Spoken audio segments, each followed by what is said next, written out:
So, Carl Gustav Jung, the great reformer, perhaps a mystic, the inventor of depth psychology. Now, the Red Book that was published several years ago out of the trust of his family contained a very important key to all his works. Some say that that was the psychotic period of his life, but there is a very important fragment there that says that he was inspired and taught by a Hellenic Egyptian objective intelligence, namely an angel, a hidden angel, and he was entrusted in creating a new religion, initiatory system based on Hellenic Hermeticism. Now, he tried to make a science out of it and rationalize it in the psychiatric sense, as a disciple of Freud, to try find some skeptical background to it. Now, what he managed to do is to create, as citing him, there are no Jungians, there is just Jung. But he managed to create a religion of Jung. A religion completely stripped of spirituality, turning everything into unconscious. Archetypes, types, tokens, and so on.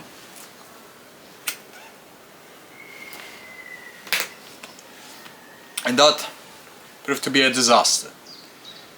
How many Jungians break away all of a sudden into some weird anomalies or spiritual revelations that they try to justify and understand through the lenses of the religion of Jung, the depth psychology? How many go insane and all of a sudden proclaim this or that? Well, when touching upon the subjects of the occult or magic, it triggers certain reactions. And it is a form of unconsciousizing the things that are more apparent and very dangerous to deal with. So a skilled occultist, a skilled magician is more adept at handling those things than an army of Jungians. I'm not saying that the Jungian therapy is flawed, because it helps people.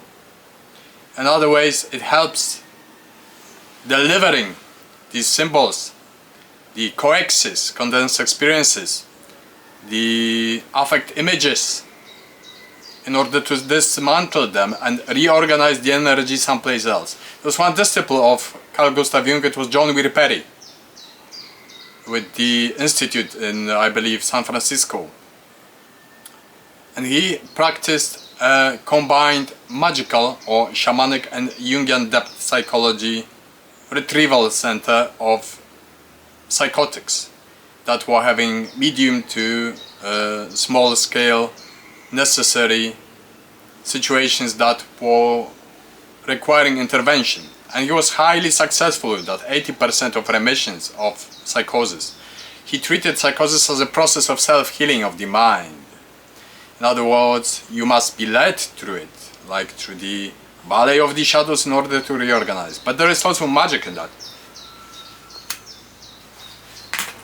The magic part begins when you don't turn those subjective, unconscious archetypes into some tokens of your mind, but embrace it as a virtuality in which certain forces, ontological forces, are completely objective, and you may walk through them.